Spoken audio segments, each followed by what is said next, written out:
Bismillahirrahmanirrahim. Assalamualaikum warahmatullahi wabarakatuh. Alhamdulillahi ala ihsani wa syukru lahu ala taufiqihi wa amtinani wa asyhadu an la ilaha illallah wahdahu la syarika lahu ta'ziman li sya'ni wa asyhadu anna Muhammadan abduhu wa rasuluhu da'ila ridwani. Allahumma salli alaihi wa ala alihi wa ashabihi wa ikhwani. Hadirin dan hadirat yang dirahmati oleh Allah Subhanahu wa taala. Alhamdulillah, puji dan syukur kita panjatkan kepada Allah Subhanahu wa taala atas segala karunia yang terus-menerus Allah berikan kepada kita. Salawat dan salam semoga tercurahkan selalu kepada junjungan kita Nabi Muhammad sallallahu alaihi wasallam dan juga kepada keluarganya serta seluruh sahabat beliau tanpa terkecuali. Pada pertemuan kita kali ini kita pertemuan libur dulu pengajian kitab tauhid ya. Saya tadi sudah baca-baca tapi qadarullah tidak sempat selesai. Ya, maka kita pertemuan kali ini kita akan buka dengan tanya jawab. Namun sebelum saya membuka tanya jawab dari antum, ada pertanyaan yang sering ditanyakan ya kepada saya ya. Yaitu Ustaz, bagaimana kita bisa mengetahui bahwasanya musibah yang menimpa kita ini atau ujian yang menimpa kita ini adalah sebagai penggugur dosa atau sebagai pengangkat derajat. Ya, apakah sebagai penggugur dosa atau apakah sebagai pengangkat derajat? Para ulama telah menjelaskan sebagaimana ditunjukkan oleh dalil-dalil bahwasanya jika musibah menimpa seseorang memang ada dua kemungkinan. Kemungkinan pertama adalah menggugurkan dosa-dosa. Kemungkinan kedua adalah untuk mengangkat derajat. Adapun dalil-dalil yang menunjukkan kemungkinan pertama bahwasanya musibah jika menimpa seseorang adalah untuk mengurangi dosa-dosanya seperti firman Allah Subhanahu wa taala, "Wa ma asabaka min sayyi'atin famin nafsik." Apa saja yang menimpamu dari keburukan, maka itu dari dirimu sendiri. Dan ini lafalnya umum. Wa ma asabaka min sayyi'atin, ya di situ ma al-mausulah. Kemudian disebutkan dengan penegasan min sayyi'atin, apa saja yang menimpamu dari segala keburukan, famin nafsik, maka itu dari dirimu. Kemudian juga firman Allah Subhanahu wa taala, "Wa ma asabakum min musibatin fabima kasabat aydikum wa ya'fu an katsir." Dan tidaklah kalian ditimpa dengan musibah kecuali akibat ulah tangan kalian. Wa ya'fu an katsir, dan Allah memaafkan banyak kesalahan kalian. Kalau seandainya Allah setiap kita bermaksiat Allah kasih musibah, maka kita tidak ada yang selamat. Walau yu'akhidullahu an-nasa bidzulmihim ma taraka 'alaiha min dabbah. Kalau seandainya Allah memberi hukuman setiap kezaliman dilakukan oleh manusia, maka tidak ada yang tersisa di atas muka bumi ini.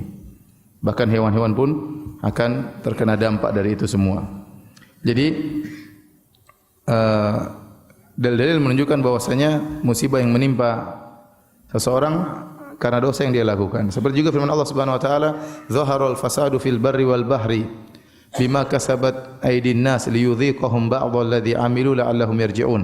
Telah nampak kerusakan di daratan dan di lautan akibat ulah perbuatan manusia, agar Allah membuat mereka merasakan sebagian ulah perbuatan mereka, la'allahum yarji'un. Semoga mereka kembali.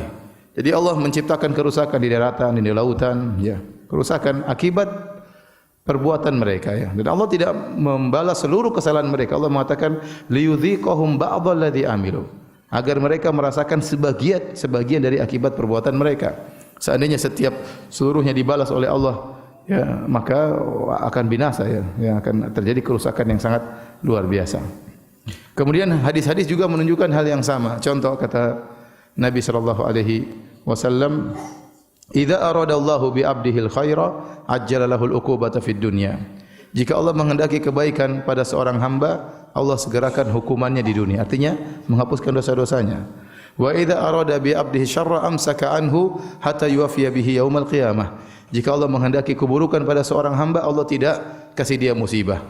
Allah tidak kasih dia hukuman. Allah tahan sampai nanti Allah balas pada hari kiamat kelak, waliyadzubillah. Demikian juga Nabi sallallahu alaihi wasallam bersabda dalam hadisnya, la tasubbil humma, janganlah engkau mencela demam. Jangan engkau mencela demam. Kenapa? Karena demam itu tudhibul khotoya kama yudhibul kir khabathal hadid. Karena demam itu bisa menggugurkan dosa-dosa sebagaimana alat pandai besi bisa menghilangkan karat besi. Ya, jadi apa yang menimpa seorang muslim ya sampai demam yang dia rasakan juga menggugurkan dosa-dosanya. Makanya kalau kita menyungguh orang sakit kita bilang apa? Tahur insyaallah. Apa maksudnya itu? Semoga dosa-dosamu digugurkan dengan penyakitmu. Dalam hadis juga Nabi sallallahu alaihi wasallam bersabda, "Ma yusibul muslim min nasabin wala wasabin wala hammin wala hazanin wala adan wala ghammin hatta syaukati syakuha illa kaffarallahu biha min khotayahu." Kata Nabi sallallahu alaihi wasallam, tidak ada suatu pun yang menimpa seorang muslim min nasabin, dia letih, lelah, itu juga menggugurkan dosa-dosa. Yang penting dia sabar menghadapinya. Wala wasabin, atau dia sakit, itu juga menggugurkan dosa-dosanya. Wala hazanin, kesedihan tentang masa lalu yang buat dia ingat-ingat terus sehingga dia pun sedih, ya. Kemudian wala hammin, ya, perkara yang dia khawatirkan di depan. Dia sedih memikirkan masa lalu, dia khawatirkan tentang masa depannya, ya. Wala ghammin, dan juga kegelisahan yang dia rasakan. Wala adzan, gangguan apapun. Hatta syaukah yushakuha, bahkan duri yang menusuknya, kecuali Allah akan menjadikan itu semua sebagai penggugur dosa-dosanya. Jadi apa saja yang dialami oleh seorang muslim dari hal yang tidak menyenangkan dirinya, kalau dia hadapi dengan kebaikan, maka semua itu akan menggugurkan dosa-dosanya. Ini semua dalil, ya, bahwasanya musibah itu menggugurkan dosa-dosa. Bahwasanya Allah menimpakan musibah pada seorang gara-gara dosa-dosa yang dia lakukan. Taib. Ada juga dalil-dalil yang menunjukkan Allah memberikan musibah kepada seseorang atau sekelompok orang untuk mengangkat derajatnya. Untuk mengangkat derajatnya. Oleh karenanya para anbiya diuji oleh Allah Subhanahu wa taala, dikasih banyak musibah. Waktu Nabi pernah ditanya, "Man asyadun nasi bala'an ya Rasulullah?" Siapa orang yang paling banyak bencana yang dialaminya ya Rasulullah? Maka Rasulullah SAW mengatakan anbiya. Yang paling banyak musibah adalah para nabi. Yang paling banyak diuji, dikasih musibah adalah para nabi.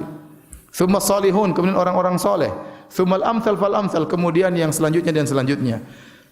Yubtala rajulu ala qadri imanihi, seorang diuji, diberi musibah berdasarkan keimanannya. Fa in kana fi imanihi salabatun zida fi balaihi, kalau ternyata imannya kuat, kokoh, Allah tambah ujiannya, tambah musibahnya. Wa in kana fi imanihi riqatun khufifa anhu, kalau ternyata imannya lemah, Allah kurangi ujiannya. Dalam hadis, innallaha idza ibtala qauman innallaha idza ahabba qauman ibtalahum. Kalau Allah mencintai suatu kaum, Allah akan uji mereka. Allah akan menguji mereka. Dalam hadis juga kata Nabi sallallahu alaihi wasallam, inna idzamal jaza ma'idzamal bala, ma'idhamil bala. Sungguhnya besarnya balasan sesuai dengan besarnya ujian.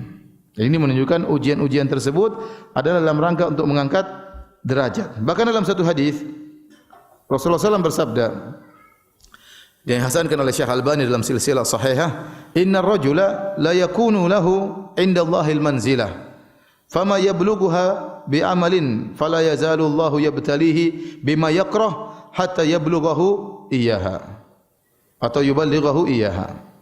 Kata Nabi SAW, sungguh dia punya kedudukan di sisi Allah, kedudukan yang tinggi. Tetapi dia tidak bisa sampai kedudukan tersebut dengan amal dia. Amal dia itu tidak cukup untuk membuat dia mendongkrak dia naik di derajat yang tinggi. Maka supaya orang ini bisa naik di derajat yang tinggi, Allah kasih ujian. Allah kasih musibah supaya derajatnya naik. Ini dalil bahwasanya Allah kasih dia musibah dalam rangka mengangkat apa? Derajat. Karena Allah catat surganya tinggi, ternyata amalannya enggak cukup. Salatnya enggak cukup, puasanya enggak cukup. Bagaimana caranya agar dia bisa sampai ke derajat yang tinggi tersebut di surga? Allah kasih dia ujian. Dalam lafal yang lain, innal abda idza sabaqat lahu minallahi manzilah lam yablugha bi amalihi ibtalahu Allahu fi jasadihi au fi malihi au fi waladihi. Sungguhnya seorang hamba jika telah tercatat di sisi Allah dia memiliki kedudukan yang tinggi, tetapi amalannya tidak bisa mendongkrak dia untuk naik sampai pada derajat tersebut, ibtalallahu fi jasadihi, maka Allah akan memberi dia musibah di badannya, au fi malihi atau di hartanya, au fi waladihi atau di anaknya. Ya, ini semua dalil bahwasanya musibah bisa mengangkat derajat. Di antara tujuan Allah kasih musibah adalah mengangkat derajat. Oleh karenanya Nabi yang paling keras ujiannya, ya. Nabi kalau sakit, maka sakitnya sangat luar biasa. dalam suatu hadis ya Rasulullah Aisyah radhiyallahu anha berkata, "Ma ra'aitu ahadan ashadda alaihi alwaj'u min Rasulillah sallallahu alaihi wasallam." Aku tidak melihat seorang pun benar-benar merasa sakit seperti yang dialami oleh Rasulullah sallallahu alaihi wasallam. Rasulullah SAW kalau sakit sakitnya luar biasa. Waktu Rasulullah SAW sakit akan meninggal dunia, para sahabat menyenguknya. Anas bin Malik menyenguknya, Abdullah bin Mas'ud menyenguknya, sampai Nabi diselimuti dengan selimut, para sahabat pegang selimut, itu selimut terasa panas. Saking panasnya tubuh Nabi sallallahu alaihi wasallam. Abdullah bin Mas'ud berkata, "Ya Rasulullah, innaka latu'aku wa'kan syadidan." Ya Rasulullah, sungguhnya engkau diberi sakit dengan sakit yang keras. Faqala Rasulullah sallam, Nabi menjawab, "Ajal, benar. Inni u'aku kama yu'aku rajulani minkum." Sungguhnya aku diberi sakit 2 kali lipat daripada sakit kalian. Ya, kenapa? Karena Nabi diangkat derajatnya oleh Allah Subhanahu wa taala. Dan dalam satu hadis juga disebutkan bahwasanya ya bisa jadi musibah itu mendatangkan kedua-duanya, mengurangi dosa-dosa dan mengangkat derajat. Ya. Di mana dalam hadis Rasulullah SAW menyebutkan tidaklah suatu musibah menimpa seorang Muslim kecuali ya kata Nabi sallallahu alaihi wasallam kecuali akan menghapuskan dosa-dosanya dan akan mengangkat derajatnya. Ya. Jadi dalam sebagian hadis bahwasanya musibah itu bisa menggugurkan dosa sekaligus mengangkat derajat. Pertanyaan yang sering ditanyakan, Ustaz, kalau kita terkena musibah, ini untuk menggugurkan dosa-dosa atau untuk mengangkat derajat? Kira-kira buat apa? Kira-kira menggugurkan dosa atau mengangkat derajat? Kira-kira apa? Kalau antum nabi kita bilang untuk angkat derajat. Tapi kalau antum adalah antum kemungkinan besarnya adalah untuk menggugurkan apa? Dosa. Jadi kalau kita terkena musibah, ya udah kita jalani dengan baik. Pertama kita harus bersabar. Kalau seorang bersabar terkena musibah, pertama menggugurkan dosa-dosanya, kedua akan mengangkat derajatnya. Tetapi sisi menggugurkan dosa lebih berat daripada pengangkatan derajat. Kalau para anbiya, orang-orang soleh yang terkena musibah, maka sisi pengangkatan derajat lebih besar daripada sisi pengguguran apa? Dosa. Tapi kalau kita yang tiap hari berdosa, dosa dengan penglihatan, kita tidak bisa jaga pandangan kita. Dosa dengan pendengaran, kita dengar macam-macam, ghibah, musik lah, apalah. Dosa dengan lisan kita, dengan tulisan kita, kita ngomong tidak pernah kita jaga, tidak pernah kita pertimbangkan. Para ulama mengatakan kalau orang mau ngomong, harusnya pikir dulu. Ini manfaat atau tidak di akhirat. Sebelum ngomong pikir dulu. Kalau enggak bermanfaat, ingat bermanfaat di dunia atau tidak. Kalau bermanfaat, ngomong. Kalau tidak, jangan ngomong. Mikir lagi. Ada manfaat, ada mudarat. Timbang lagi. Mana lebih berat, mudarat atau manfaat? Kalau begitu kapan ngomongnya, Ustaz? Para ulama mengatakan demikian. Kalau mau ngomong, mikir dulu. Falyakul khairan aw liyasmut. Mikir dulu baru berucap baik atau tidak diam. Tapi siapa di antara kita seperti itu? Kita kalau ngomong asal nyeplos saja, ngomong mana dipikir, ya. Kalau komentar mana pernah dipikir, komentar di media sosial, ya. Kalau komentar berita, kalau menuduh orang, mana pernah kita pikir? Oh, itu memang begini, apalagi musim sekarang ini, aduh, debat-debatan, isu-isu, berita-berita hoaks. Ya. Siapa di antara kita yang diam tidak ikut nimbrung? Kita nimbrung. Belum lagi dosa-dosa yang berkaitan dengan hati. Belum lagi banyak kewajiban yang kita belum kerjakan. Banyak kewajiban kita kepada orang tua belum kita tunaikan. Banyak kewajiban terhadap kerabat kita belum kita tunaikan. Kewajiban terhadap anak dan istri belum kita tunaikan. Hak-hak mereka belum kita kerjakan dengan baik. Banyak hak-hak Allah yang belum kita tunaikan. Masih malas dalam beribadah. Intinya kita ini banyak dosa. Jadi kalau kita terkena musibah, kemungkinan besar sisi pengguguran dosa itu lebih besar. Jangan seorang pede, oh saya dikasih musibah karena Allah ingin angkat derajat saya. Antum pede banget ya. Kalau yang mengucapkan itu adalah para nabi, orang-orang soleh mungkin. Tapi kalau yang mengucapkan model seperti kita. Intinya kalau kita terkena musibah, sabar. Nah kalau kita sabar, dosa-dosa kita gugur, derajat kita dinaikkan. Tapi kalau kita terkena musibah tidak sabar, maka dosa-dosa tidak gugur, derajat semakin rendah. Dosa-dosa tidak gugur, derajat semakin apa? Rendah. Ya. Karena musibah akan datang. Bagaimana seorang kapan dikasih pahala? Dikasih pahala tatkala bagaimana sikap dia menghadapi musibah tersebut. Sebagian ulama mengatakan bukan otomatis musibah mengena seorang dapat pahala, tidak. Bukan otomatis musibah mengena seorang dapat pahala. Tapi bagaimana sikap dia menghadapi musibah tersebut? Seorang mukmin menghadapi dengan tegar, dengan tenang, dengan husnudzon kepada Allah Subhanahu wa taala, maka dia akan mendapatkan pahala dan diangkat derajatnya, ya. Jadi kalau ditanya lagi, Ustaz, saya dapat musibah, kira-kira menggugurkan dosa atau mengangkat derajat? Jawabannya apa? Kira-kira menggugurkan apa? Dosa. Dan semoga juga mengangkat apa? Derajat. Taib ini sebagai mukaddimah, kalau ada yang bertanya saya persilakan. Tadi silakan ya. Nah. Diulang pertanyaannya.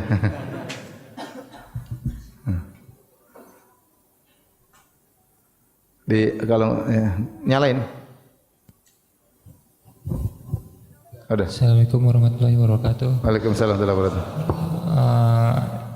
Saya sering menggunakan software bajakan, Ustadz, kan itu tidak boleh. Terus teman saya mengatakan kalau menggunakan software bajakan kalau untuk di rumah buat edukasi keluarga itu masih dibolehkan, tapi kalau untuk bisnis dan di kantor tidak boleh. Tidak boleh. Itu kata teman-teman dari mendengar berita dari pemerintah itu mengubah hakikat hukum bajakan itu sendiri apa enggak? Assalamualaikum warahmatullahi wabarakatuh. Waalaikumsalam warahmatullahi wabarakatuh. Jadi temannya berkata, kalau bajakan itu buat kepentingan keluarga, maka tidak mengapa. Kalau buat bisnis hukumnya apa? Haram. Tadi dasar temannya dalilnya apa? Pemerintah. Dalilnya apa dia? Berita. Katanya repot. Jadi asalnya kita tidak boleh mengambil hak orang lain. Di antara nilai hak orang yang diakui dalam dunia adalah hak cipta. Itu diakui. Dan itu punya nilai. Ya, hak menemukan, hak cipta, hak membuat, ya. Islam juga mengakui hal tersebut. Dia sudah berkreasi, dia sudah membuat, ya, maka dia punya hak. Nah, kalau ternyata kita membajak, berarti kan kita merugikan orang lain.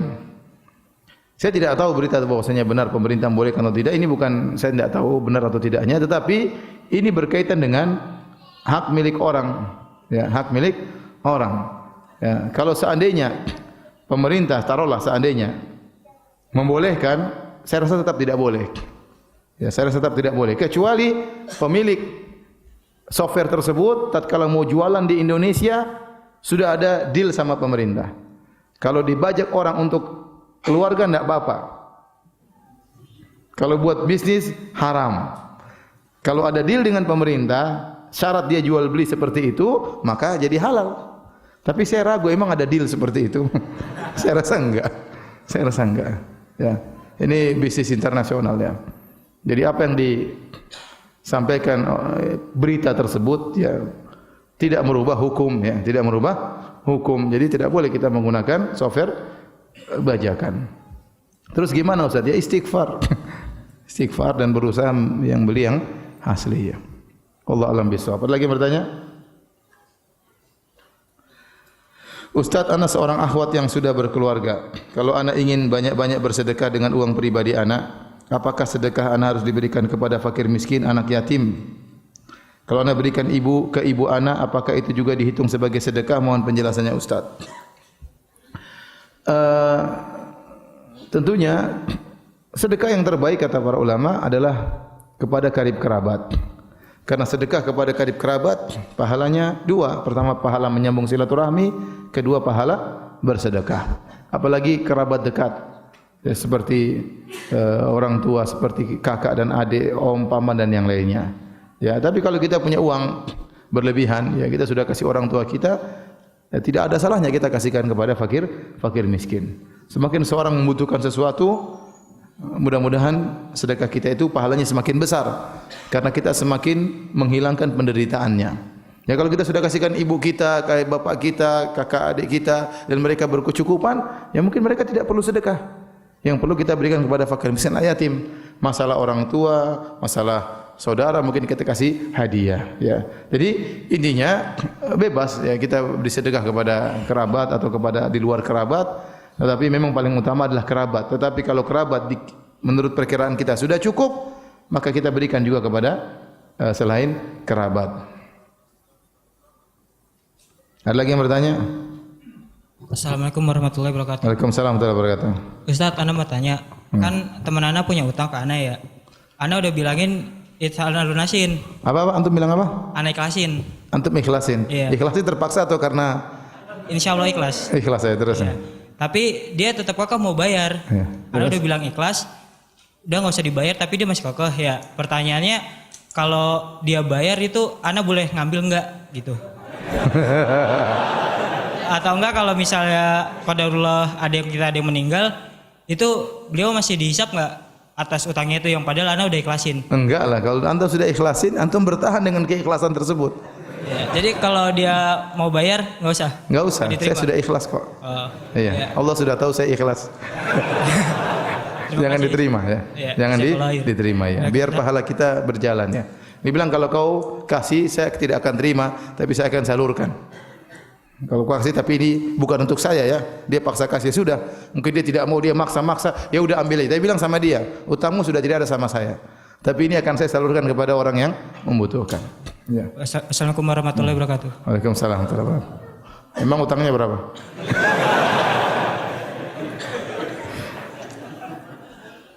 Ustadz, saya mau tanya. Saya pengen hidup sederhana, tapi teman-teman kadang-kadang ngeledek saya, katanya saya hemat.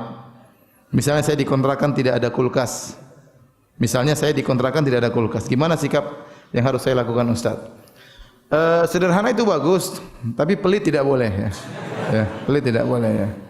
Ya, pelit banyak dicela dalam Al-Qur'an dan hadis-hadis Nabi sallallahu alaihi wasallam ya. Seorang bisa membedakan ini antara sederhana dengan pelit ya. Kalau dia kulkas, saya rasa kebutuhan yang sangat penting sekarang ya. Kalau memang dia tidak perlu ya sudah enggak perlu. Tapi kalau saya rasa kulkas itu kebutuhan ya. Ya, jadi jangan sampai seorang saking sederhananya sampai pada derajat apa? Pelit. Karena ada orang seperti itu, dia bukan sederhana, dia pelit. Dia bukan hemat tapi dia apa? Pelit ya. Dia pelit. Sampai kepada keluarganya dia pelit, bahkan kepada dirinya dia pelit. Saya tidak menuduh yang bertanya pelit ya, enggak. Cuma saya ingatkan, jangan sampai pelit. Dan pelit yang paling parah, pelit ada dua. Pelit sama orang lain, yang kedua pelit terhadap diri sendiri. Pelit yang paling parah, pelit terhadap diri sendiri. Ya, itu yang paling parah. Dan kalau orang sudah pelit terhadap diri sendiri, akhirnya yang di sekitarnya menderita. Istrinya menderita, anak-anaknya apa? Menderita karena bapaknya pelit. Kemana-mana jalan-jalan enggak pernah belanja-belanja. Pergi ke restoran beli air putih. Sudah bayangan makan macam-macam karena pelit. Pelit ya. Hemat bagus, hemat sederhana yang tidak perlu enggak usah. Saya tidak suruh beli mobil mewah, tidak suruh beli kulkas mahal-mahal. Sederhana. Ya. Tapi kalau orang ada keperluan dan dia mampu, tidak dia lakukan, itu namanya pelit. Nah, kalau antum memang tidak merasa membutuhkan kulkas, ya sudah enggak usah beli kulkas, ngapain beli? Ya.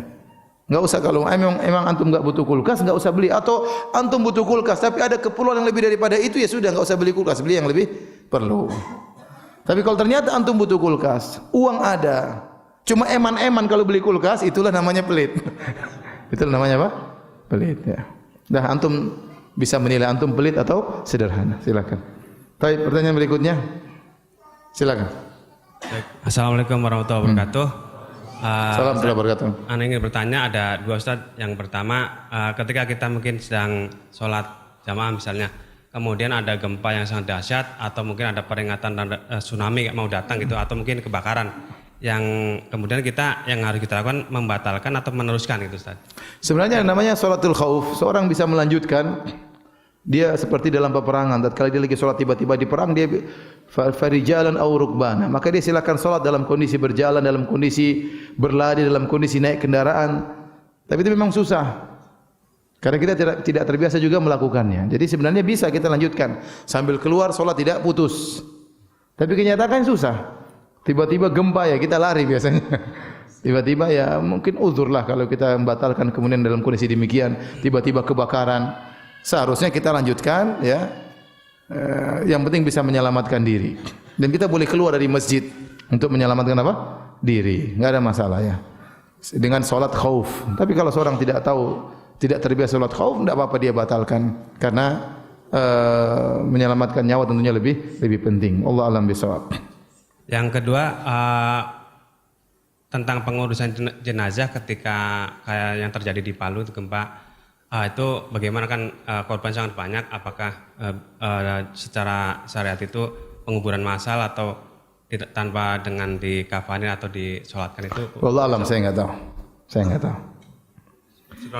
Ya, sama-sama. Pertanyaan, kebanyakan kaum laki-laki yang dalam tanda kutip nekat berpoligami hanya berdalil dengan surat An-Nisa ayat 3. Fankihu ma tabalakum minan nisa. Nikahilah yang kalian sukai, 2 atau 3 atau 4. Tanpa melihat adilnya ancaman jika tidak mampu berbuat adil. Ustaz mohon diingatkan kaum lelaki ancaman-ancaman Allah jika mereka tidak mampu berbuat adil. Ya, dan jelaskan adilnya itu seperti apa agar mereka mengikuti sunnah Rasulullah yang banyak mereka tinggalkan dulu sebelum berpoligami. Syukran jazakallah khairan. Bapak-bapak sudah tahu semua kok. Kalau tidak adil, ya bahaya pada hari kiamat.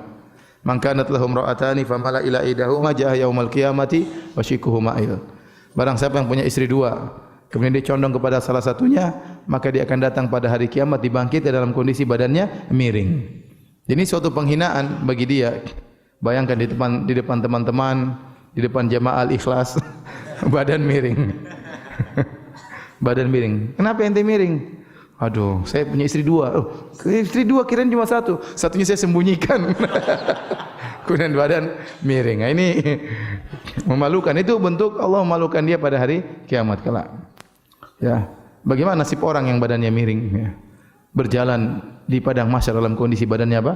Miring. Itu suatu kehinaan bagi orang tersebut. Maka para lelaki kalau ingin poligami harus tahu bahwasanya dia harus adil. Oleh karena sebagian ulama seperti dari ulama mazhab Hambali mengatakan poligami hukumnya makruh. Kenapa? Karena kekhawatiran orang tidak adil. Tapi yang benar poligami hukumnya sunnah bagi orang yang bisa adil. Tapi kalau seorang tidak adil maka terjerumus dalam kemakruhan atau terjerumus dalam keharaman.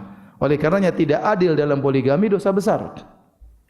Tidak adil dalam poligami dosa besar. Karena di antara definisi dosa besar adalah diancam dengan ancaman khusus. Dan Nabi telah menyebutkan secara spesifik, secara khusus bahwasanya orang yang tidak adil dalam poligami badannya miring. Berarti orang yang tidak adil tatkala berpoligami dia telah melakukan dosa apa? Dosa besar. Baik. Apa keadilan yang dituntut? Tentunya yang terbaik adalah keadilan dalam segala hal. Ibnu Qudamah menyebutkan Nabi sallallahu alaihi wasallam adil dalam segala hal, ya, dalam segala hal terhadap istri-istrinya. Tetapi sebagian ulama mengatakan yang wajib untuk adil adalah perkara-perkara yang primer, ya. Artinya apa? Yang penting dia menyediakan rumah bagi istrinya. Dia satunya butuh kendaraan, satunya butuh kendaraan, dua-duanya juga dipenuhi, ya. Ya. Adapun yang lebih daripada kebutuhan primer, ya, bisa jadi berbeda. Ini pendapat sebagian ulama. Ya. Cuma saya katakan lebih hati-hati kalau bisa disamakan dalam segala hal. Adapun rasa cinta, maka itu tidak bisa adil. Ya. Tetapi yang zahir seperti jatah nginap, ya, memesrai seluruhnya, maka itu harus adil. Adapun rasa cinta, maka seorang tidak bisa adil. Kata Nabi sallallahu alaihi wasallam, Allahumma hadza qasmi fima amlik, fala talumni fima tamlik wala amlik. Ya Allah, inilah pembagianku yang aku mampu, aku bisa bagi terhadap istriku jatah nginap dan yang lainnya, masalah nafkah. Maka jangan engkau cela aku pada perkara yang engkau kuasai dan aku tidak kuasai. Maksudnya masalah cinta. Nabi tidak bisa adil dalam mencintai. Nabi lebih cinta kepada siapa? Aisyah radhiyallahu taala anha. Dan semua orang tahu akan hal tersebut, ya. Sahabat-sahabat juga tahu bagaimana Nabi sangat cinta kepada Aisyah daripada yang lainnya. Makanya kalau mereka ingin beri hadiah, mereka nunggu Nabi lagi di rumah Aisyah. Baru mereka kasih hadiah kepada Nabi sallallahu alaihi wasallam. Sampai istri-istri Nabi yang lain mengeluh kepada Nabi. Mereka ngirim Ummu Salamah untuk berbicara dengan Nabi. Ya Rasulullah, sampaikan kepada para sahabat, kalau mau kasih hadiah, jangan tunggu Anda lagi di rumah Aisyah. Dimanapun Anda berada di rumah yang lainnya, kasih hadiah. Ya. Ini kenapa para sahabat tahu bahwasanya Nabi sangat cinta kepada Aisyah. Kenapa Nabi pas di rumah Aisyah baru dikasih hadiah? Karena Nabi di rumah Aisyah lebih berbinar-binar, lebih bahagia. Saatnya dikasih hadiah. Jadi untuk masalah cinta kita enggak bisa adil. Contoh, enggak usah masalah istri, kita punya anak-anak. Kita punya anak 5. Kita sayang semuanya. Tapi pasti ada di antara situ yang lebih kita cintai daripada yang lainnya. Lebih kita sayangi. Mungkin karena dia lebih pintar, mungkin dia lebih ganteng, mungkin dia lebih cantik, ya, atau yang lainnya, ya. Atau mungkin ada anak yang kita kurang sayang sebenarnya. Kenapa? Dia mirip dengan bapaknya. Mungkin ada seorang wanita dicerai, kemudian anaknya dia pelihara. Ada satu mirip sekali dengan suaminya. Terus suaminya ini pergi meninggalkan dia, selalu ingat suaminya. Ya Allah alam. Jadi susah untuk membagi cinta kepada anak-anak dengan kita punya anak 4, 20%, 20%, enggak bisa. Enggak bisa. Nah, demikian pula kalau kita punya istri 4, ya. Susah membagi 20%, 20% susah, ya. Cinta itu pasti ada perbedaan. Dan itu tidak wajib. Tapi yang wajib masalah nafkah, masalah jatah nginap, ya, masalah kasih sayang, ya. Ya, kalau bisa lebih daripada itu masalah jima, ya, maka itu yang terbaik.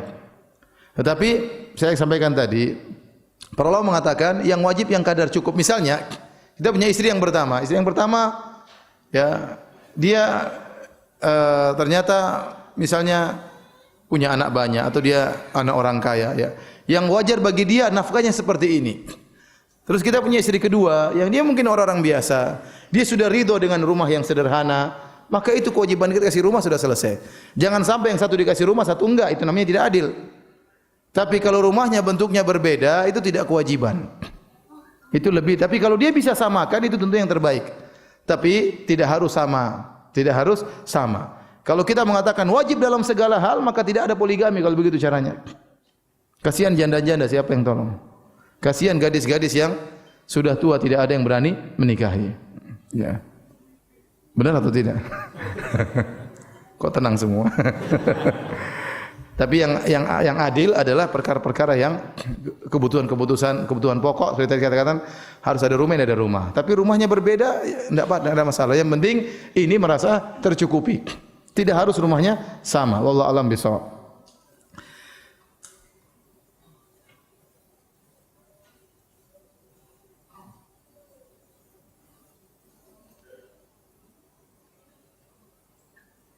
Ustaz, saya mau tanya, paman saya pengguna khodam jin muslim katanya. Sering saya ditawarkan untuk pakai karena sering mengingatkan untuk sholat tepat waktu. Kalau badan sakit keselio bisa disembuhkan. Seperti disentak-sentak tahu-tahu sembuh. Apa yang harus saya lakukan untuk mengembalikan dia ke jalan yang benar, ya? Ingatkan bahwasanya tidak boleh demikian, ya. Oleh karenanya yang berhak menguasai jin cuma Nabi Sulaiman. Dan Nabi Sulaiman pernah berdoa, ya, wahabli mulkan la yambagi li ahadin min ba'di innaka antal wahhab. Ya Allah, anugerahkanlah kepadaku suatu kerajaan yang tidak boleh untuk seorang pun setelahku. Sungguhnya Engkau Maha Pemberi anugerah. Oleh karenanya waktu Nabi sallallahu alaihi wasallam sedang salat, tahu-tahu ada jin ifrit mengganggu Nabi. Maka Nabi selalu mengatakan famakkani Allahu minhu, maka Allah membuat aku bisa menangkapnya. Maka Nabi pun mencekik jin tersebut sampai Nabi mengatakan aku merasakan dinginnya lidahnya atau liurnya. Nabi cekik dia. Kata Nabi, kalau bukan saya ingat, kemudian saya pun fadzakartu doa akhi, saya pun ingat doa saudaraku Nabi Sulaiman alaihissalam, yaitu ya Allah anugerahkan kepadaku kerajaan yang tidak boleh bagi seorang pun setelahku. Kalau bukan karena doanya Nabi Sulaiman, saya akan ikat jin tersebut di tiang di Masjid Nabawi sehingga pada pagi hari anak-anak bisa melihat jin tersebut. Jadi Nabi tidak bisa menguasai jin, Kenapa? Karena doa Nabi Sulaiman tidak boleh ada seorang pun menguasai jin kecuali Nabi Sulaiman alaihissalam. Makanya Nabi dalam banyak kegiatan, dalam perang Uhud, dalam perang Badar, Nabi tidak pernah pakai pasukan jin. Ya, padahal ada jin-jin yang masuk Islam. Jin-jin mungkin sakti, tapi Nabi tidak pernah, karena tidak boleh bagi Nabi sallallahu alaihi wasallam. Yang boleh punya anak buah jin cuma siapa? Nabi Sulaiman. Yang kedua, Nabi Sulaiman waktu punya anak buah jin, mereka ditundukkan oleh Allah kepada Nabi Sulaiman. Tidak ada namanya pemberian mahar, tidak ada namanya kasih makan jin, tidak ada namanya ada syarat dan macam-macamnya. Nah, kebanyakan orang yang punya khodam-khodam ini pasti ada persyaratan. Contoh, saya punya kawan cerita, ya. Orang tuanya atau kakeknya punya keris. Keris itu sakti, tapi dia ada perawatan. Harus dienapkan, harus diinikan, harus dikasih apa, ya, baru keris tersebut bisa berfungsi. Nah, saya khawatir orang yang punya khodam-khodam gini, dia pasti punya mahar atau pembayaran tertentu. Dan itulah nilai kesyirikan di situ. Ya. Makanya dalam Al-Quran Allah mengatakan, ya ma'syaral jinni qad istakthartum minal ins wa qala awliya'uhum minal insi rabbana istamta'a ba'duna bi ba'din. Ya. Tatkala Allah berkata, wahai ma'syaral jin, wahai jin sekalian, sungguhnya kalian telah menyesatkan banyak manusia. Maka berkatalah wali-wali mereka dari kalangan manusia, ya Rabb kami, sungguhnya kami telah saling menyenangkan di antara kami. Jin menyenangkan manusia, manusia menyenangkan jin. Adapun jin menyenangkan manusia, jin membantu manusia. Keperluannya apa? Ya. Sampai ada orang tukang pijit, supaya pijitnya enak, dia pakai jin. Jadi hanya sentuh saja, tapi yang dipijit terasa sudah. Kenapa? Ada jin tukang pijit. Ya, ada seperti itu. Ada, dia pakai jin. Ya. Tukang obat karena pakai jin, ada jin spesialis seperti ini. Jadi jin menyenangkan manusia dengan membantu banyak kebutuhan manusia, dan manusia menyenangkan jin dengan tunduk kepada persyaratan yang disyaratkan oleh jin, dan itulah kesyirikan yang menyebabkan mereka masuk neraka jahanam. Coba tanya, ini pamannya bisa punya khodam, gimana ceritanya? Ya, pasti ada persyaratan yang dia berikan. Wallahu a'lam bishawab. Ustaz, bagaimana hukum sesaji dengan alasan untuk memberi makan ikan dan hewan di laut? Ya. Sesaji kalau ternyata kepala kerbau, pertama, kenapa harus kepala kerbau? Ya. Terus kenapa harus kasih makan apa hewan? Hewan laut. Apakah mereka kelaparan? Saya khawatir orang tatkala menyembelih kerbau untuk diserahkan di lautan, itu ada keyakinan-keyakinan tertentu. Seperti yang kita dengar di sebagian tempat, karena untuk ruh, karena untuk jin, karena untuk penjaga lautan. Ya, kalau tidak dikasih sajian maka akan semakin parah. Dan ini terjadi. Terjadi. Punya keyakinan demikian. Bukan murni mau kasih makan ikan teri di lautan kemudian menyembelih apa? Kerbau kemudian lepas di lautan. Saya rasa bukan itu alasan. Itu cuma alasan yang dibuat-buat. Ya, lagi pula ini bukan agama. Ya. Kalau mau bersedekah bukan begitu caranya. Masih banyak manusia yang kelaparan. Saya takut ini hanya sekedar alasan-alasan. Tapi seandainya benar-benar itu hanya sekedar mau kasih makan ikan, ya enggak usah pakai ritual-ritual. Enggak usah pakai dupa-dupa, enggak usah pakai menyan-menyan, enggak usah pakai ini, enggak usah pakai ngapain. Mau kasih makan ikan ikan nonton acara gitu enggak? Tinggal kasih aja sudah selesai. Lagi pula, apakah ikan suka kepala kerbau? Kan pertanyaan berikutnya. Apakah ikan suka makan kepala kerbau? Jadi intinya saya khawatir itu hanyalah alasan yang dibuat-buat. Apalagi di sebagian tempat terlalu banyak kejawennya. Dan kejawen itu sangat terkontaminasi dengan mistik-mistik, dengan roh-roh keyakinan yang macam-macam. Jangan main-main masalah begini. Ini masalah syirik akbar ya. Masalah syirik akbar. Semua hal-hal yang menyerempet kepada syirik mending kita jauhi. Seandainya benar-benar ini sedekah untuk Allah Subhanahu wa taala, untuk hewan laut, ya kita bilang ya itu mungkin cuma bid'ah. Karena ini ritual tidak pernah diajarkan oleh Nabi sallallahu alaihi wasallam. Tapi kalau ada keyakinan-keyakinan dengan sedekah ini akan menolak bala dan ini diserahkan kepada penjaga lautan. Nah ini syirik akbar kalau begitu. Maka sebaiknya dijauhi. Wallahu alam bishawab. Ustaz, bagaimana baiknya jika mengetahui imam di masjid dekat rumah yang masih melakukan kesyirikan? Apa kita tetap wajib menjadi makmum atau mencari masjid yang lain? Kalau seorang imam ternyata dia diketahui melakukan kesyirikan, maka hendaknya kita solat di tempat yang lain. Jangan solat di belakang dia. Jangan solat di belakang dia. Ihtiyatan. Karena kita khawatir solat kita tidak diterima. Ada para ulama khilaf tentang solat di belakang imam yang fasik. Apakah sah atau tidak? Sebagian ulama mengatakan sah, sebagian ulama mengatakan tidak sah. Tapi saya lebih condong kepada sahnya berimam kepada orang yang fasik. Ya. Ada orang tukang main judi, atau di imam. Ya. Tidak apa-apa. Solat kita sah. Dosa urusan dia dengan Allah Subhanahu wa Ta'ala. Oleh karenanya dahulu para sahabat solat di belakang imam yang fasik. Seperti sahabat kalau tidak salah Anas bin Malik atau Ibnu Umar solat di belakang Hajjaj bin Yusuf Ats-Tsaqafi yang dia terkenal suka membunuh kaum muslimin, dia fasik. Ya. Tapi para sahabat tetap solat di belakang dia. Tetapi kalau dosa tersebut sampai pada derajat kekufuran, sampai derajat pada syirik, maka ini lebih hati-hati kita tidak solat di belakang orang seperti ini. Ya, tidak solat di belakang orang seperti ini. Ya, karena dikhawatirkan orang tersebut keluar dari Islam. Dan solat di belakang orang keluar dari Islam itu tidak sah. Kita tidak menuduh dia musyrik, tidak menuduh dia keluar dari Islam, tapi ada kehati-hatian dan itu dituntut. Kalau ternyata dosa yang dilakukan sampai pada derajat apa? Kesyirikan. Wallahu a'lam bishawab.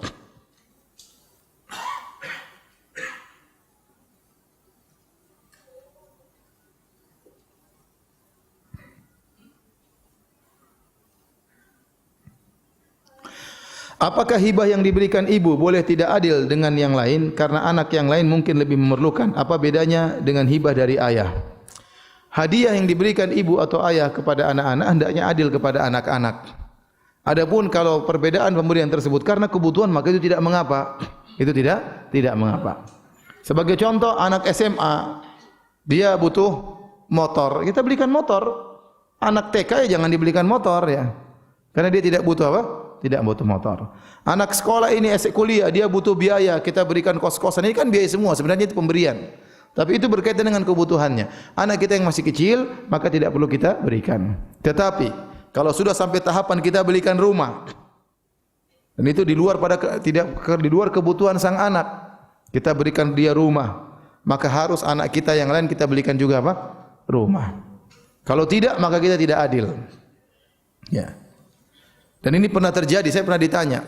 Jadi Ustadz, kakak saya dibangunkan rumah oleh orang tua. Saya tidak dibangunkan rumah. Kemudian setelah bangunkan rumah untuk kakak saya, orang tua saya meninggal.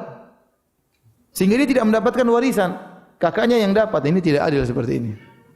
Ya tidak adil. Nah kalau kita mau anak kita butuh rumah, kita bangunkan rumah, tapi atas nama kita. Bukan atas nama sang anak. Sehingga tatkala kita meninggal tetap jadi harta warisan. Paham? Kalau enggak kita bangunkan juga buat anak kita meskipun dia kecil, kita sudah siapkan ini untuk dia nanti kalau sudah besar. Karena pemberian hadiah tanpa keadilan maka ini kezaliman. Waktu Nu'man bin Bashir radhiyallahu taala anhu diberi hadiah oleh bapaknya Bashir. Kemudian bapaknya datang kepada Nabi sallallahu alaihi wasallam minta agar Nabi menjadi saksi atas pemberian hadiah tersebut. Maka Nabi bertanya, "Aqulla waladika nahaltahu mithla ma nahalta Nu'man?" Apakah seluruh anak-anakmu sudah kau berikan hadiah sebagaimana kau berikan kepada Nu'man? Kata Bashir bapaknya, tidak ya Rasulullah. Kata Rasulullah SAW, idzan la ushidu alal jawr. Kalau gitu saya tidak mau menjadi saksi atas kezaliman. Ini kezaliman. Kata Nabi, i'dulu baina auladikum. Adilah engkau di antara anak-anakmu. Ayasurruka anna kulla auladika fi birrika sawaan. Apakah kau suka anak-anakmu semuanya berbakti kepadamu? Kata Bashir, iya kalau begitu adilah di antara mereka. Bahkan saya mengalami perkara yang sangat sensitif. Ya ikhwan antum kalau punya anak nanti antum adil. Jangankan dalam pemberian, dalam kasih sayang. Ya. Kalau satunya antum cium, yang lain juga antum cium. Satunya antum peluk, yang lain juga antum peluk. Nanti di antara anak-anak antum ada yang cari muka memang, peluk-peluk antum terus. Ya sudah, biarin dia peluk-peluk antum, antum juga peluk yang lainnya. Karena yang lain nanti akan melihat anak-anak sangat sensitif dalam masalah ini. Terjadi kecemburuan di anak-anak. Jadi, bukankah kakak-kakaknya Yusuf cemburu kepada Yusuf? Kenapa? Mereka merasa Nabi Yakub lebih sayang kepada siapa? Yusuf. Ahabbu ila abina minna. Yusuf dan Benyamin lebih disukai daripada kita. Ya, apalagi pemberian. Sangat menimbulkan kecemburuan dan ini akhirnya menjadikan anak-anak tidak berbakti kepada kita.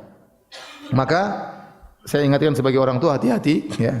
Kalau memberikan kepada anak semuanya dikasih. Anak saya ya umur 5 tahun waktu saya cium-cium adiknya umur 2 tahun dia protes.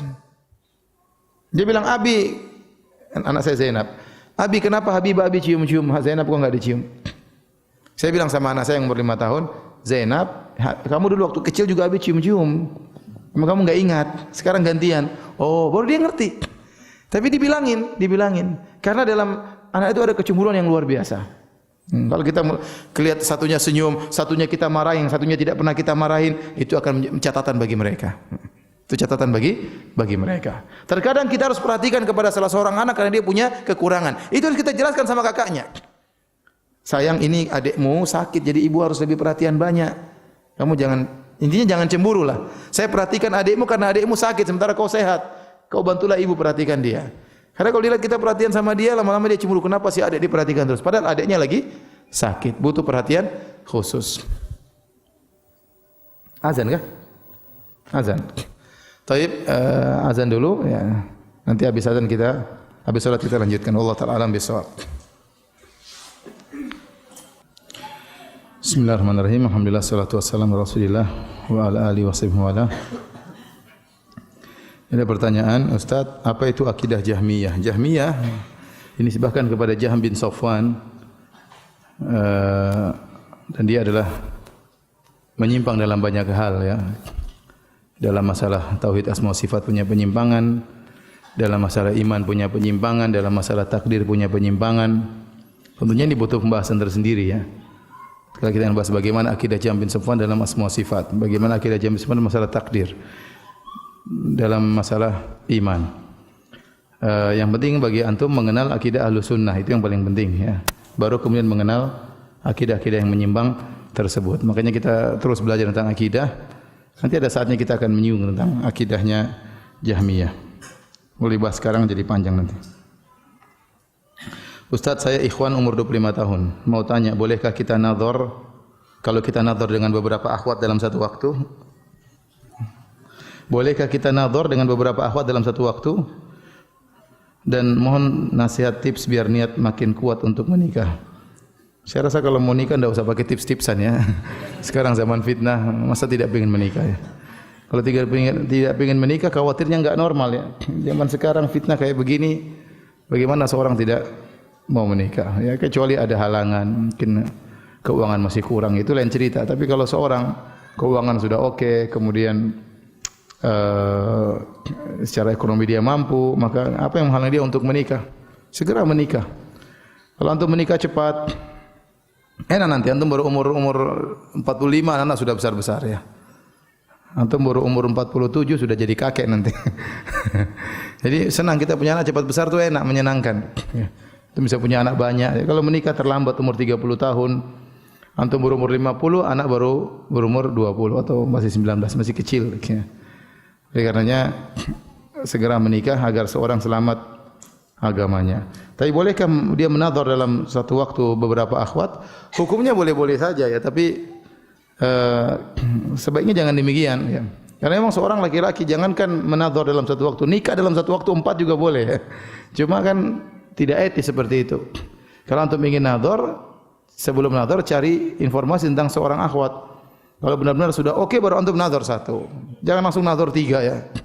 1, kalau enggak oke baru cari yang lain seperti itu. Ya. Jangan maksudnya jangan langsung tamak ya. Jadi satu-satu lihat informasi bagaimana. Kalau enggak oke jangan nadhar. Jangan antum maju pada tahapan nadhar kecuali sudah oke menurut informasi yang masuk ya. Kalau sudah baru antum melihat. Karena bagaimanapun kalau kita sudah nadhar kemudian kita menolak, kasihan si akhwat ya. Ya. Mending kalau kita yang ditolak. Kalau akhwatnya yang kita tolak ya, perempuan perasa.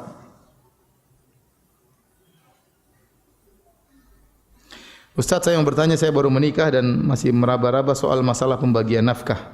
Istri ana bekerja, jika istri bekerja dan di tempat kerjanya ada uang makan, bolehkah suami minta istri memakai uangnya sendiri untuk makan siang?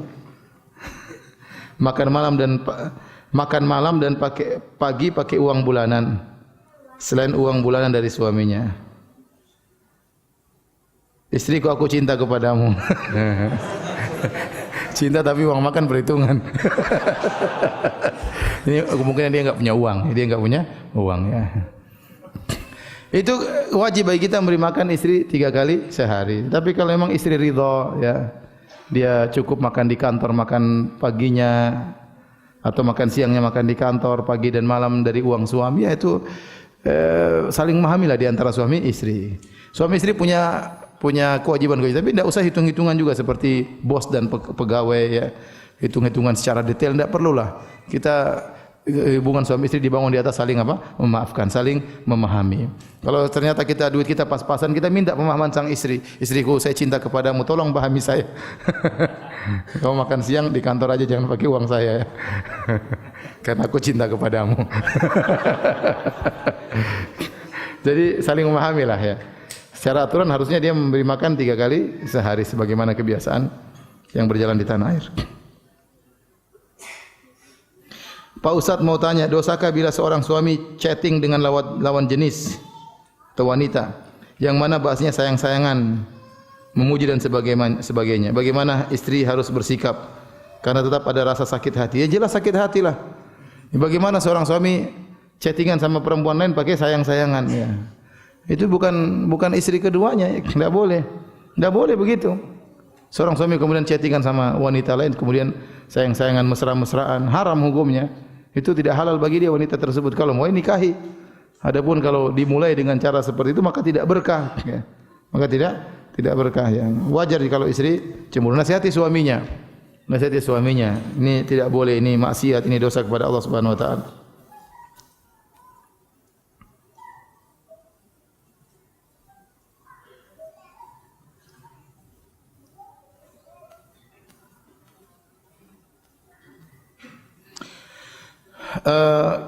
Ibu saya pernah bilang ke saya jika meninggal ingin saya yang mandikan, dan apakah boleh sebaliknya jika saya yang meninggal ibu saya yang mandikan. Jadi masalah mandi, wanita memandikan wanita, lelaki mandikan laki-laki ya. Yang boleh laki-laki mandikan perempuan, perempuan laki-laki kalau suami istri ya. Kalau kita mandikan ibu enggak ya. Saya laki-laki, ibu saya perempuan enggak. Jadi mandikan cuma wanita mandikan wanita, laki-laki mandikan apa? Laki-laki.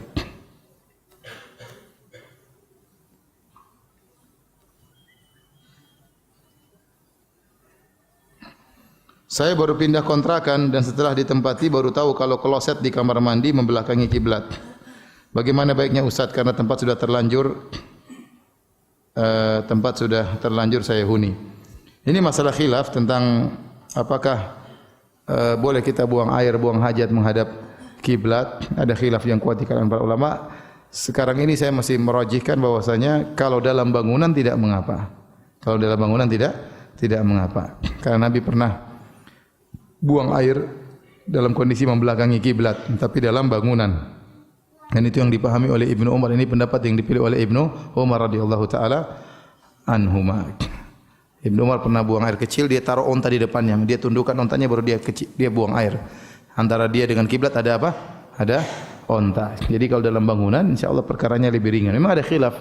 Sebagian sahabat mengatakan meskipun dalam bangunan tidak boleh menghadap kiblat atau membelakangi kiblat tatkala buang air ya. Wallahu a'lam bishawab, tapi saya lebih condong pada pendapat kalau sudah dalam bangunan ya antara kita dengan kiblat ada penghalang maka tidak mengapa meskipun menghadap kiblat. Wallahu a'lam bishawab. Jadi kalau kondisinya seperti ini tidak mengapa. Apalagi dia kalau mau bongkar-bongkar WC dia harus minta izin kepada pemiliknya. Tidak boleh dia bongkar sendiri ya. Ya, tapi kalau dia ternyata berpendapat bahwasanya tidak boleh menghadap kiblat tatkala buang air, maka dia tinggal atur aja waktu dia buang air harus miring badannya. Kalau memang dia merujukkan pendapat itu, ini masalah khilafiyah tidak bisa kita paksakan. Kalau menurut dia bahwasanya tidak boleh secara mutlak dalam bangunan pun tidak boleh menghadap atau membelakangi kiblat, ya sudah dia tatkala buang air dia miring. Apakah boleh memelihara hewan seperti burung di rumah? Boleh, ya. Boleh melihara burung. Yang penting jangan dizalimi ya. Jangan tidak dikasih makan ya. Dikasih makan, dirawat ya. Dalilnya tatkala An-Nughair seorang saudaranya Anas bin Malik punya burung nagar tapi dia mati maka dia pun bersedih. Maka Nabi berkata kepada saudaranya tersebut, dipanggil Aba Umair, ya Aba Umair, ma fa'alan Nughair. Kata Nabi, wahai Aba Umair, apa yang terjadi dengan burungmu si Nughair? Ternyata burungnya mati, ya. Maka dia pun sedih. Dan ini bagaimana tawaduknya Nabi. Bahkan Nabi candai orang yang masih kecil, yang mungkin dia tidak begitu paham, tapi Nabi ingin menghilangkan kesedihannya, maka Nabi candai dia. Dan itu dijadikan oleh para ulama boleh memelihara apa? Burung. Karena anak ini punya burung, dia pelihara, qadarullah burungnya mati. Dia tidak memelihara burung, tapi jangan dizalimi. Saya kemarin ditanya, Ustaz, saya pelihara kucing. Kemudian kucing itu akhirnya punya anak kecil-kecil banyak. Bolehkah saya buang anak-anaknya? Oh, zalim itu. Ya, kalau antum tidak mampu menjalankan kewajiban antum sebagai orang tua asuh kucing, ya jangan jangan dirawat. Kalau antum pelihara kucing harus diperhatikan, ya. Anaknya harus dijaga. Bagaimana antum pisahkan dia dengan apa? Orang tuanya. Orang tetap tinggal di rumah, anaknya dibuang entah kemana, siapa yang ngurus, mati. Tidak boleh. Jadi boleh melihara hewan, yang penting jangan dizalimi.